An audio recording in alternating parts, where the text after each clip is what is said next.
Four Dutchmen, a short story by Somerset Maugham. The Dorth Hotel at Singapore was far from grand. The bedrooms were dingy and the mosquito nets patched and darned. The bathhouses, all in a row and detached from the bedrooms, were dank and smelly. But it had character.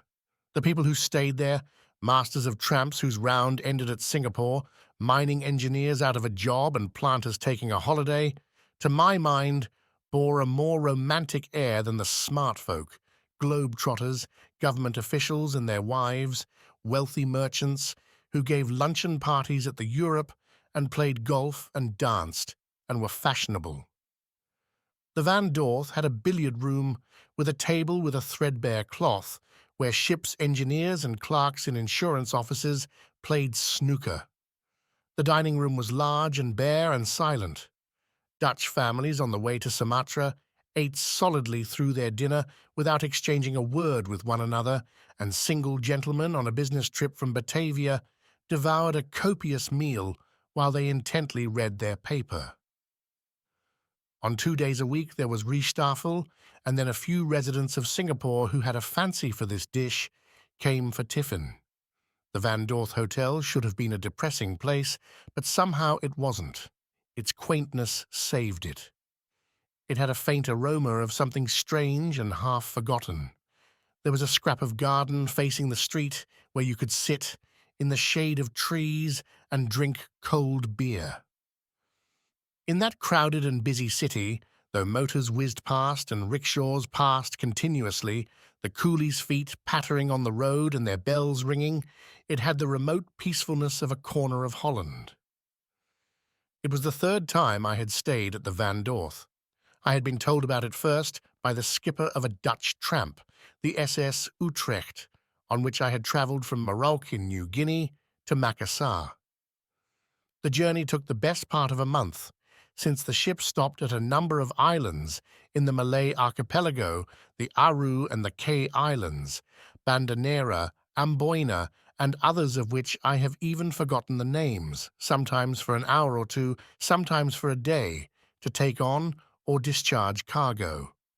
It was a charming, monotonous, and diverting trip. When we dropped anchor, the agent came out in his launch, and generally the Dutch resident, and we gathered on deck under the awning, and the captain ordered beer. The news of the island was exchanged for the news of the world. We brought papers and mail. If we were staying long enough, the resident asked us to dinner, and leaving the ship in charge of the second officer, we all, the captain, the chief officer, the engineer, the supercargo, and I, piled into the launch and went ashore. We spent a merry evening. These little islands, one so like another, allured my fancy just because I knew that I should never see them again. It made them strangely unreal, and as we sailed away and they vanished into the sea and sky, it was only by an effort of the imagination that I could persuade myself that they did not, with my last glimpse of them, cease to exist. But there was nothing elusive, mysterious, or fantastic about the captain, the chief officer, the chief engineer, and the supercargo. Their solidity was amazing. They were the four fattest men I ever saw. At first I had great difficulty in telling them apart, for though one, the supercargo, was dark and the others were fair, they looked astonishingly alike. They were all big, with large, round, bare, red faces, with large, fat arms and large, fat legs and large, fat bellies. When they went ashore, they buttoned up their Stenger shifters, and then their great double chins bulged over the collars, and they looked as though they would choke. But generally, they wore them unbuttoned. They sweated freely and wiped their shiny faces with bandanas and vigorously fanned themselves with palm leaf fans. It was a treat to see them at tiffin. Their appetites were enormous. They had Riestaffel every day, and each seemed to vie with the other how high he could pile his plate. They loved it hot and strong. "In this country you can't eat a ting unless it's tasty," said the skipper. "The only way to keep yourself up in this country is to eat hearty," said the chief. They were the greatest friends, all four of them. They were like schoolboys together, playing absurd little pranks with one another. They knew each other's jokes by heart, and no sooner did one of them start the familiar lines than he would splutter with laughter so violently, the heavy, shaking laughter of the fat man, that he could not go on. And then the others began to laugh too.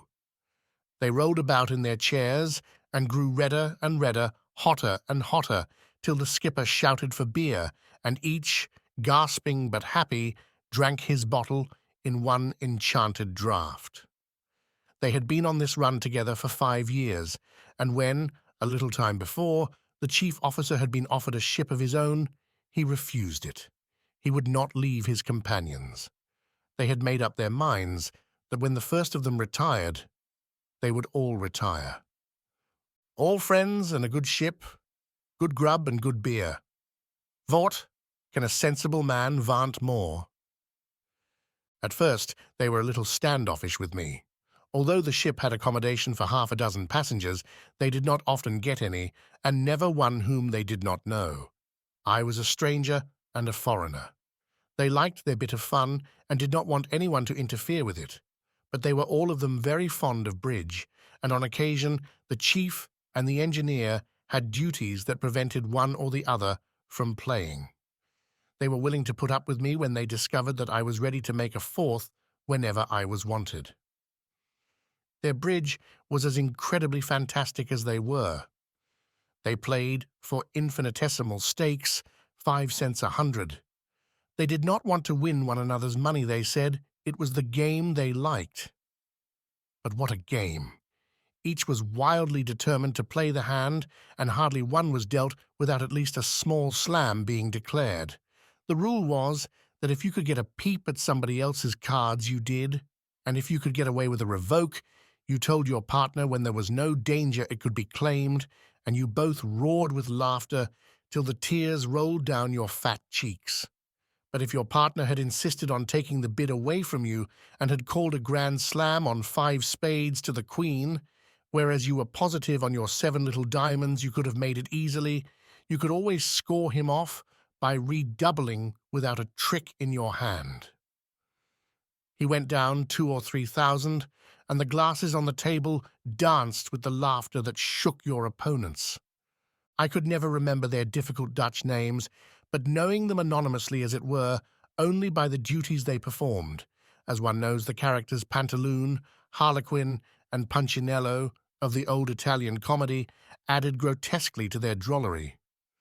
The mere sight of them, all 4 together, set you laughing, and I think they got a good deal of amusement from the astonishment they caused in strangers. They boasted that they were the 4 most famous Dutchmen in the East Indies. To me, not the least comic part of them was their serious side. Sometimes late at night, when they had given up all pretense of still wearing their uniforms, and one or the other of them lay by my side on a long chair in a pajama jacket and a sarong, he would grow sentimental. The chief engineer, due to retire soon, was meditating marriage with a widow whom he had met when last he was home, and spending the rest of his life in a little town with old red brick houses on the shores of the Zuider Zee. But the captain was very susceptible to the charms of the native girls, and his thick English became almost unintelligible from emotion when he described to me the effect they had on him. One of these days he would buy himself a house on the hills in Java and marry a pretty little Javanese. They were so small and so gentle, and they made no noise, and he would dress her in silk sarongs and give her gold chains to wear round her neck and gold bangles to put on her arms. But the chief mocked him. "Silly old dat is. Silly. She goes mit all your friends and de houseboys and everybody. By de time you retire, my dear, vot you'll vant will be a nurse, not a wife." "Me?" cried the skipper. "I shall want a wife when I'm 80. He had picked up a little thing last time the ship was at Macassar, and as we approached that port, he began to be all of a flutter. The chief officer shrugged fat and indulgent shoulders. The captain was always losing his head over one brazen hussy after another, but his passion never survived the interval between one stop at a port and the next, and then the chief was called in to smooth out the difficulties that ensued. And so it would be this time. The old man suffers from fatty degeneration of the heart, but so long as I'm dear to look after him, not much harm comes of it. He wastes his money, and that's a pity, but as long as he's got it to vast, why shouldn't he? The chief officer had a philosophic soul. At Macassar, then, I disembarked and bade farewell to my 4 fat friends. Make another journey with us, they said. Come back next year or the year after. You'll find us all here just the same as ever. A good many months had passed since then, and I had wandered through more than one strange land. I had been to Bali and Java and Sumatra. I had been to Cambodia and Annam. And now, feeling as though I were home again, I sat in the garden of the Dorth Hotel. It was cool in the very early morning, and having had breakfast, I was looking at back numbers of the Straits Times to find out what had been happening in the world since last I had been within reach of papers. Nothing very much. Suddenly my eyes caught a headline: The Utrecht Tragedy. Supercargo and chief engineer, not guilty. I read the paragraph carelessly, and then I sat up. The Utrecht was the ship of my 4 fat Dutchmen, and apparently the supercargo and the chief engineer had been on trial for murder. It couldn't be my 2 fat friends. The names were given, but the names meant nothing to me. The trial had taken place in Batavia. No details were given in this paragraph. It was only a brief announcement that after the judges had considered the speeches of the prosecution and of the defense, their verdict was as stated. I was astounded. It was incredible that the men I knew could have committed a murder. I could not find out who had been murdered. I looked through back numbers of the paper. Nothing. I got up and went to the manager of the hotel, a genial Dutchman who spoke admirable English, and showed him the paragraph. That's the ship I sailed on. I was in her for nearly a month. Surely these fellows aren't the men I knew. The men I knew were enormously fat. Yes, that's right, he answered. They were celebrated all through the Dutch East Indies, the 4 fattest men in the service. It's been a terrible thing. It made a great sensation. And they were friends. I knew them all, the best fellows in the world. But what happened? He told me the story and answered my horrified questions. But there were things I wanted to know that he couldn't tell me. It was all confused. It was unbelievable. What actually had happened was only conjecture. Then someone claimed the manager's attention, and I went back to the garden. It was getting hot now, and I went up to my room. I was strangely shattered. It appeared that on one of the trips the captain took with him a Malay girl that he had been carrying on with, and I wondered if it was the one he had been so eager to see when I was on board. The other 3 had been against her coming. What did they want with a woman in the ship? It would spoil everything, but the captain insisted, and she came. I think they were all jealous of her. On that journey, they didn't have the fun they generally had. When they wanted to play bridge, the skipper was dallying with the girl in his cabin. When they touched at a port and went ashore, the time seemed long to him till he could get back to her. He was crazy about her. It was the end of all their larks. The chief officer was more bitter against her than anybody. He was the captain's particular chum. They had been shipmates ever since they first came out from Holland. More than once, high words passed between them on the subject of the captain's infatuation. Presently, those old friends spoke to one another only when their duties demanded it. It was the end of the good fellowship that had so long obtained between the 4 fat men. Things went from bad to worse. There was a feeling among the junior officers that something untoward was pending. Uneasiness, tension. Then one night, the ship was aroused by the sound of a shot and the screams of the Malay girl. The supercargo and the chief engineer tumbled out of their bunks, and they found the captain, a revolver in his hand, at the door of the chief officer's cabin. He pushed past them and went on deck. They entered and found the chief officer dead and the girl cowering behind the door. The captain had found them in bed together and had killed the chief.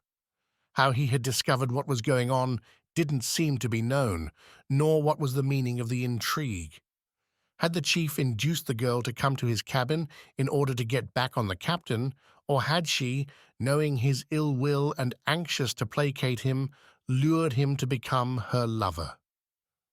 It was a mystery that would never be solved. A dozen possible explanations flashed across my mind. While the engineer and the supercargo were in the cabin, horror struck at the sight before them. Another shot was heard. They knew at once what had happened. They rushed up the companion. The captain had gone to his cabin and blown his brains out. Then the story grew dark and enigmatic. Next morning, the Malay girl was nowhere to be found, and when the second officer, who had taken command of the ship, reported this to the supercargo said, "She's probably jumped overboard. It's the best thing she could have done. Good riddance to bad rubbish." But one of the sailors on the watch, just before dawn, had seen the supercargo and the chief engineer carry something up on deck, a bulky package about the size of a native woman, look about them to see that they were unobserved, and drop it overboard. And it was said all over the ship that these two, to avenge their friends, had sought the girl out in her cabin and strangled her and flung her body into the sea. When the ship arrived at Macassar, they were arrested and taken to Batavia to be tried for murder. The evidence was flimsy, and they were acquitted. But all through the East Indies, they knew that the supercargo and the chief engineer had executed justice on the trollop who had caused the death of the two men they loved, and thus ended the comic and celebrated friendship of the four fat Dutchmen.